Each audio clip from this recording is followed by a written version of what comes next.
شروع کرتی ہوں اللہ کے نام سے جو بے انتہا مہربان نہایت رحم فرمانے والا ہے۔ علم کیا نہیں، نشرح ہم نے کھول دیا، لکا آپ کے لیے، صدرک سینہ آپ کا، ووضعنا اور اتار دیا ہم نے، عنکا آپ سے، وزرک بوجھ آپ کا، الذی وہ جس نے، انقضا توڑ دی تھی، ظہرک کمر آپ کی، ورفعنا اور بلند کیا ہم نے، لکا آپ کے لیے، ذکرک ذکر آپ کا، فإن پس یقیناً، مع ساتھ، العسری تنگی کے، یسرا آسانی ہے، ان یقیناً، مع ساتھ، العسری تنگی کے، یسرا آسانی ہے، فإذا پس جب، فرغتا فارغ ہو جائیں آپ، فانصب تو محنت کیجئے، وإلی ربک اور طرف اپنے رب کے، فرغب پس رغبت کیجئے۔ سورۃ الانشراح جس کا ایک نام سورۃ الشرح بھی ہے اور سورۃ علم نشرح بھی، یہ تین نام عام طور پر آپ کو مختلف مصاحف میں لکھے ہوئے ملیں گے، تینوں میں معنی ایک ہی ہے، مکی سورت ہے، پچھلی سورت کا تتمہ ہے یعنی کمپلیشن ہے، بعض کے خیال میں یہ دونوں ایک ہی سورت ہے لیکن حقیقت یہ ہے کہ دونوں الگ الگ صورتیں ہیں، سورۃ الضحیٰ اور سورۃ علم نشرح۔ سورۃ الضحیٰ میں بھی رسول اللہ صلی اللہ علیہ وسلم پر اللہ سبحانہ وتعالیٰ کے انعامات کا ذکر ہے، اور اس سورت میں بھی آپ صلی اللہ علیہ وسلم پر اللہ سبحانہ وتعالیٰ نے جو انعامات کیے، احسانات کیے، ان کا ذکر ہے۔ سورۃ الضحیٰ میں حصی انعامات، ظاہری انعامات، نظر آنے والی چیزیں، ان کا ذکر ہے، اور سورۃ الشرح میں معنوی یا نظر نہ آنے والے لیکن حقیقت میں جو اللہ سبحانہ وتعالیٰ کے انعامات ہیں جن کا ذکر آگے آئے گا آج، ان کا ذکر ہے۔ حقیقت یہ ہے کہ کوئی بھی نعمت کسی کو بھی جب ملتی ہے تو اس پر لازم ہوتا ہے کہ وہ اس کا شکر ادا کرے۔ سورۃ الضحیٰ کے آخر میں آپ صلی اللہ علیہ وسلم کو بتا دیا گیا کہ آپ شکر ادا کرنے کے لیے کیا کیا کریں، کیا بتایا گیا؟ فَأَمَّا الْيَتِيمَ فَلَا تَقْهَرْ وَأَمَّا السَّائِلَ فَلَا تَنْهَرْ وَأَمَّا بِنِعْمَةِ رَبِّكَ فَحَدِّثْ، کہ جس طرح آپ پر احسانات ہوئے ہیں کہ اللہ تعالیٰ نے آپ کو یتیمی کی حالت میں بہترین ٹھکانہ عطا کیا اور بہترین آپ کو علم عطا کیا، نبوت عطا کی، تو اسی طرح آپ بھی یتیم کے ساتھ احسان کریں، اور جو سوالی کوئی آئے، علم کا سوالی یا مال کا سوالی، اس کے ساتھ نرمی کا سلوک کریں، اس کو ڈانٹے نہیں۔ یعنی آپ صلی اللہ علیہ وسلم کو دی جانے والی نعمتوں اور احسانات کا شکر ادا کرنے کا طریقہ بتایا جا رہا ہے، جیسی نعمتیں ویسا ہی شکر، اسی کی قسم کا شکر۔ اور اس صورت میں بھی ہم دیکھتے ہیں کہ جن احسانات کا ذکر ہے بعد میں اسی طرح کے شکر ادا کرنے کی بات ہے، اور یہاں چونکہ مانوی نعمتیں ہیں جیسے وحی الہی ہے، اور اللہ سبحانہ وتعالیٰ نے آپ کے لیے جو آسانیاں کی اور آپ کا ذکر خیر جو بلند کیا، تو اس پر آپ کو حکم دیا جا رہا ہے کہ آپ اپنے رب کی طرف توجہ کیجئے، اس کی عبادت کیجئے، جب فارغ ہو جائیں تو بھی اپنے رب کی طرف رغبت کیجئے۔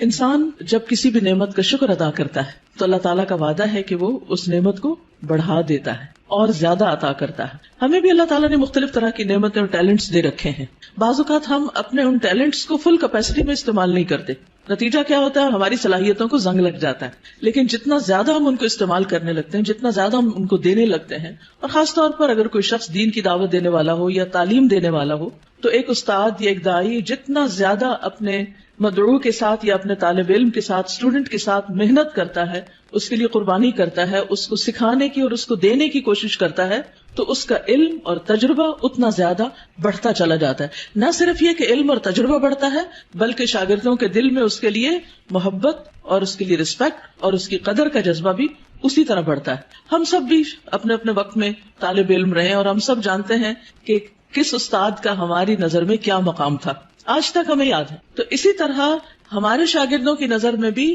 ہر استاد کا اپنا اپنا ایک مقام ہے، اور کس کا مقام اور درجہ اور عزت اور محبت اور قدر زیادہ ہوتی ہے، جو اپنے شاگردوں کے لیے جتنا زیادہ مخلص ہوتا ہے، وہ علم دینے کے کام کو یا نبوت کا کام کو پیشہ نہیں ہوتا۔ یہ ایک اللہ سبحانہ تعالیٰ کی نعمت کا، اللہ تعالیٰ کے اس احسان کا کہ اس نے ہمیں یہ سب کچھ عطا کیا، اس کا شکر ادا کرنا ہوتا ہے، اظہار نعمت کرنا ہوتا ہے، اس کو شیئر کرنا ہوتا ہے، دوسروں کے ساتھ بانٹنا ہوتا ہے۔ اور انسانوں کی تعلیم و تربیت اور انسانوں کو کچھ بنانا، یہ دنیا کا سب سے بڑا کام ہے، کیونکہ مادی چیزیں، پتھر توڑ کے گھر بنانا، کوٹ کے بجری سڑکیں بنانا، یہ بھی ایک کام ہے جو نظر آنے والی چیزیں ہیں، لیکن وہ تو ہمارے لیے مسخر ہیں، مطیع ہیں، فرما بردار ہیں، ہم جہاں چاہیں ان کو لگا دیں، جس طرح چاہیں ان کو رکھ دیں. لیکن انسان اتنی آسانی سے بات سننے والے نہیں ہوتے. ان کو مولڈ کرنا اور ان کو گھڑنا اور ان کو کچھ بنانا اور ان کو سنوارنا اور ان کو نکھارنا، جو نبی صلی اللہ علیہ وسلم کے فرائض منصبی میں سے تھا. اور یہی آپ کے بعد ہر استاد کی ذمہ داری ہے کہ وہ طالب علموں کو صرف انفارمیشن ٹرانسفر کرنے والا نہ ہو، بلکہ ان کے اندر کے پوٹینشیل کو، ان کی صلاحیت کو، ان کے اندر پائی جانے والی مختلف جو قوتیں ہیں ان کو نکھارنے اور معاشرے کے لیے اور خود اس شخص کے لیے زیادہ سے زیادہ مفید بنانے والی.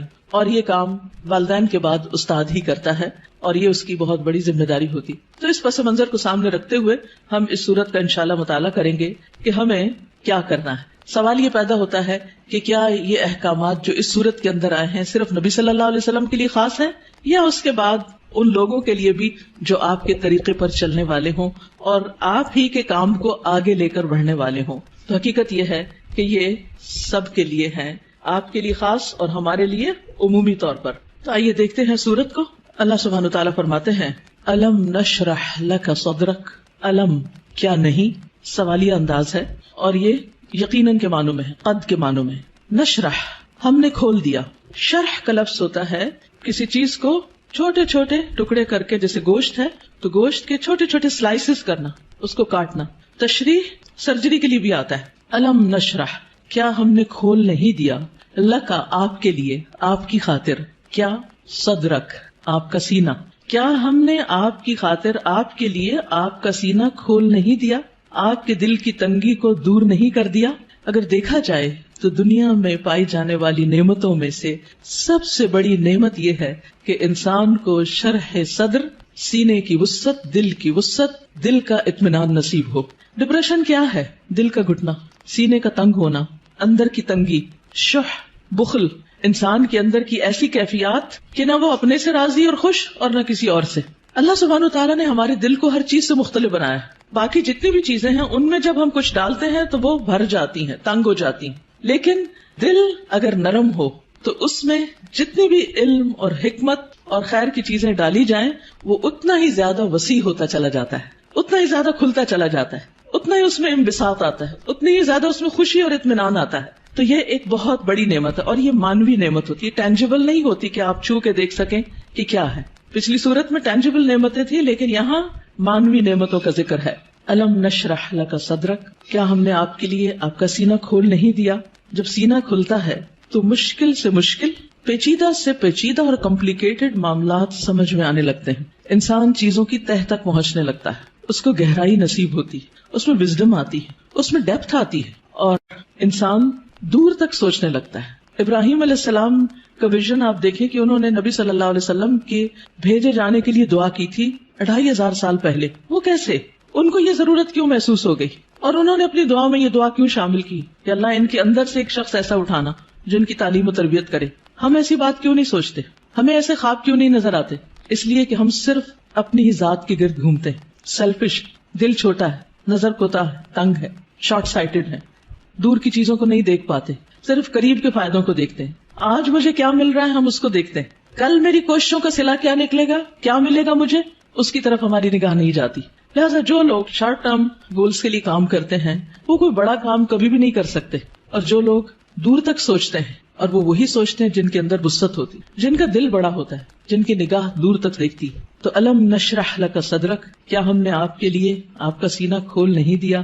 آپ کے لیے اللہ سبحانہ وتعالیٰ نے خیر اور بھلائی کے رستے کھول نہیں دیے، کیونکہ جب تک دل کھلتا نہیں، یہاں صرف دل کی بھی بات نہیں کی گئی، پورے سینے کی گئی، چیسٹ، اور چیسٹ کے اندر دل، چیسٹ کی جگہ زیادہ ہوگی تو پھر باقی چیزوں کے اندر بھی وسعت آئے گی. تو نبی صلی اللہ علیہ وسلم کو اللہ سبحانہ وتعالیٰ نے یہ خاص صلاحیت دی تھی جس کی وجہ سے آپ نبوت کا کام لینے کے قابل ہوئے تھے. اسی لیے قرآن آپ کے قلب پر نازل ہوا تھا اور آپ نے اس کو محفوظ کیا تھا. اسی لیے پھر اس کو صحیح طور پر سمجھ کر آگے بیان کیا تھا، کیونکہ ان سب چیزوں کا تعلق شرح صدر کے ساتھ ہوتا ہے. یہی وجہ ہے کہ ہم دیکھتے ہیں کہ موسیٰ علیہ السلام جب اللہ سبحانہ وتعالیٰ نے ان سے بات کی، ہم کلام ہوئے اللہ تعالیٰ اور ان کو اپنے کام کے لیے چن لیا، وَاصْطَنَعْتُكَ لِنَفْسِي، اور اللہ تعالیٰ نے ان کو اپنی رسالات سے نوازا، تو انہوں نے سب سے پہلی دعا کیا مانگی؟ رب اشرح لی صدری ویسر لی امری واحلل عقدۃ من لسانی یفقہوا قولی، کہ اللہ میرا سینہ کھول دے. یہ ساری بات مجھے بھی سمجھ آئے اور دوسروں کو بھی سمجھ آئے، اور میرا کام آسان کر دے، اور میری زبان کی گرہ کھول دے تاکہ لوگ بات سمجھ سکیں، اور مجھے میرے گھر والوں میں سے ایک مددگار میرے بھائی ہارون کو عطا کر۔ تو بہرحال اللہ سبحانہ وتعالی جس کے ساتھ بھلائی کا ارادہ کرتا ہے، من یرد اللہ بہ خیرا یفقہہ فی الدین، اور پھر افمن شرح اللہ صدرہ، کیا بھلا وہ جس کا سینہ اللہ نے کھول دیا، وہو علی نور من ربہ، اور وہ اپنے رب کی طرف سے ایک نور پر ہو۔ تو جس کا سینہ اللہ تعالیٰ کھول دے، اور خصوصاً جس کو اللہ ہدایت دینا چاہتا ہے، صحیح راستہ دکھانا چاہتا ہے، تو اس کے بارے میں کیا فرمایا؟ من یرد ان یہدیہ یشرح صدرہ للاسلام، جس کو اللہ ہدایت دینا چاہتا ہے اس کا سینہ اسلام کے لیے کھول دیتا ہے، اس کو وسعت عطا کر دیتا ہے، اس کے دل میں پھر اسلام کی محبت پیدا ہو جاتی، وہ اس کے لیے کچھ کرنا چاہتا ہے، اور ساری قربانیاں اس کے بعد ہی ہوتی ہیں جب انسان کا سینہ کھل جاتا ہے۔ اور پھر آپ دیکھیں کہ سینہ تنگ کب ہوتا ہے، دل تنگ کب ہوتا ہے؟ جب لوگ ہم پہ باتیں کرتے ہیں، جب لوگ ہمیں ہرٹ کرتے ہیں، تو پھر ان کی طرف سے ہمارا دل تنگ ہو جاتا ہے، پھر ہم معاف نہیں کر سکتے، پھر ہم اپنے دل میں حسد اور بغض اور ان چیزوں کو بھر لیتے ہیں، پھر ہم ان لوگوں کے ساتھ خیر اور بھلائی نہیں کر سکتے۔ لیکن آپ دیکھیے کہ پیغمبروں کو لوگوں نے کون سا لقب ہے جو نہیں دیا، ساحر، کاہن، مجنون، شاعر، نہ جانے کیا کچھ، لیکن کیا انہوں نے ان باتوں کو دل میں رکھا اور لوگوں سے انتقام لیے اور جوابی کاروائیاں کی، یا ان کو معاف کر کے پھر بھی ان کی ہدایت کی دعائیں کرتے رہے؟ جنہوں نے پتھر مارے طائف کے سفر پر، آپ نے ان کے لیے کیا کیا؟ ان کے لیے بھی دعائیں کی، ہر موقع پر، نہ صرف یہ کہ نبی صلی اللہ علیہ وسلم نے بلکہ باقی پیغمبروں میں۔ آج بھی جو شخص واقعی سچے دل سے اسلام کی خدمت کرنا چاہتا ہے، یعنی جس کے دل میں اسلام کی خدمت کا جذبہ ہے، اسے لازمی طور پر اپنے دل کی وسعت کے لیے دعا کرنی، اسے اپنے دل کو کھلا کرنا ہوگا، اسے لوگوں کو معاف کرنا ہوگا، اسے لوگوں کی غلطیوں سے درگزر کرنا ہوگا۔ اس کے علاوہ بعض لوگوں نے اس کا یہ معنی بھی بیان کیا ہے کہ نبی صلی اللہ علیہ وسلم کا شق صدر کیا گیا تھا، آپ کے سینے کو واقعی لٹرلی کھولا گیا تھا 2 مرتبہ، ایک دفعہ بچپن میں اور ایک دفعہ بڑے ہو کر معراج کے موقع پر۔ اور اس میں کیا ہوا تھا کہ آپ صلی اللہ علیہ وسلم کے پاس جبریل آئے، انہوں نے آپ کا سینہ کھولا، ساتھ ان کے سونے کا پیالہ تھا جس میں زمزم کا پانی تھا، آپ کا دل نکالا گیا اور پھر اسے زمزم کے پانی سے دھویا گیا اور واپس اس میں ایمان اور حکمت بھر کے اندر رکھ دیا گیا۔ تو لٹرلی بھی آپ کے سینے کو کھول کر آپ کو، یعنی کہ آپ کے دل کو صاف کر دیا گیا، اور اس میں کسی کے لیے کسی طرح کا بھی کوئی حسد، بغض اور کوئی بھی چیز باقی نہ رہی۔ اور آج اسی چیز کی ہم سب کو بھی ضرورت ہے کہ ہمارے دلوں میں کسی کے لیے کوئی نفرت اور کوئی بھی حسد اور بغض نہ ہو، لوگوں کو معاف کرنا جانے اور خوش رہیں، مطمئن رہیں۔ ایسے ہی دلوں کے اندر ایمان آتا ہے، ایمان بڑھتا ہے، ایمان کی زینت ہوتی ہے، اور پھر ایسے ہی لوگوں کو ہدایت ملتی ہے، حق کی معرفت ملتی ہے۔ تو الم نشرح لک صدرک، جب سینہ کھلتا ہے تو انسان تقدیر پر بھی راضی ہو جاتا ہے، انسان چھوٹی چھوٹی باتوں کو لے کے بیٹھ نہیں جاتا، انسان اپنے وقت کو ضائع نہیں کرتا، انسان تقدیر پر راضی ہو جاتا ہے، انسان کا پھر عبادت میں دل لگتا ہے، عبادت کی طرف لپکتا ہے، عبادت کی طرف دوڑتا ہے، نماز پھر قرۃ عین لگتی ہے، آنکھوں کی ٹھنڈک لگتی، نماز پھر بوجھ نہیں لگتی، اللہ تعالیٰ کے کسی بھی حکم کو اپنانا مشکل نہیں لگتا، اور یہ صرف اس وقت ہوتا ہے جب انسان کا سینہ کھل جاتا ہے۔ الم نشرح لک صدرک، اور پھر کوئی بات سمجھنے میں رکاوٹ نہیں آتی، انسان بنا کہے دوسروں کی باتیں سمجھنے لگتا ہے، اسے دوسروں کی ضروریات نظر آنے لگتی ہیں، وہ دوسروں کی کیئر کرنے لگتا ہے۔ دوسری نعمت جس کا ذکر کیا گیا، وَوَضَعْنَا عَنْكَ وِزْرَكَ، اور ہم نے اٹھا دیا آپ سے، ہٹا دیا آپ سے، وزرک آپ کا بوجھ۔ وضع ان کا مطلب ہوتا ہے کسی چیز کو اٹھا لینا، اور وزر کہتے ہیں بھاری بوجھ کو، اور وزر قرآن مجید میں گناہ کے معنی میں بھی آتا ہے، غم کے معنی میں بھی۔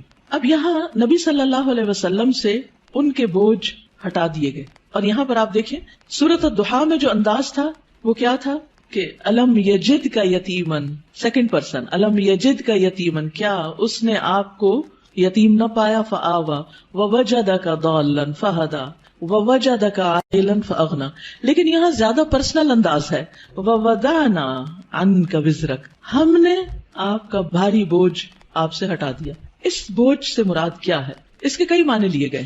نمبر 1 یہ کہ آپ کے دل پر نبوت سے پہلے جو ایک خاص بوجھ تھا، آپ کے ذہن میں کچھ سوالات تھے جن کا آپ جواب چاہتے تھے، آپ زندگی میں کچھ کرنا چاہتے تھے۔ آپ صلی اللہ علیہ وسلم اسی لیے شہر کو چھوڑ کر پہاڑ پر چلے جاتے، ہرا میں چلے جاتے تھے۔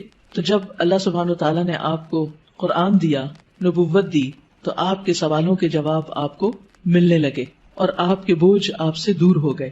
اسی طرح یہ معنی بھی کیا جاتا ہے کہ آپ صلی اللہ علیہ وسلم پر جو وحی کے نازل ہونے کے بعد ایک خاص کیفیت طاری ہو گئی تھی، آپ کے اندر ایک خوف کی کیفیت تھی. آپ واپس گئے اور آپ اپنی بیوی سے کہنے لگے کہ آپ مجھے کمبل اڑا دیں، چادر اڑا دیں. اور پھر حضرت خدیجہ جو تھی انہوں نے آپ کی کیئر کی، آپ کا خیال رکھا.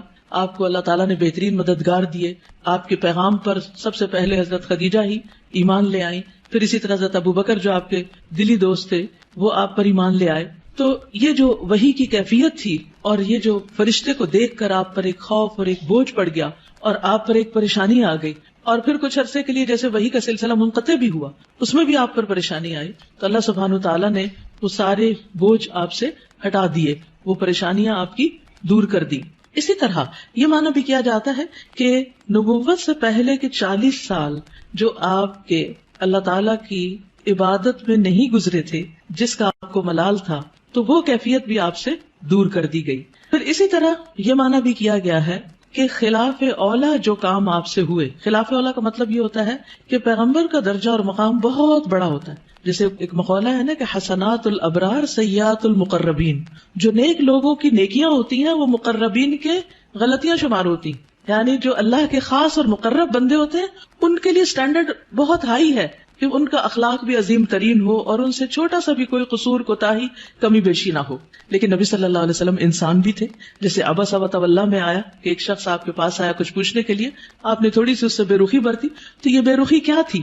یہ اللہ سبحانہ وتعالیٰ کی نگاہ میں ایک قصور تھا آپ کا. تو وزر کا معنی قصور بھی کیا گیا ہے. تو اللہ تعالیٰ نے وہ بھی آپ کا اگلے پچھلے سب قصور معاف کر دیے اور آپ کے بوجھ آپ سے ہٹا دیے.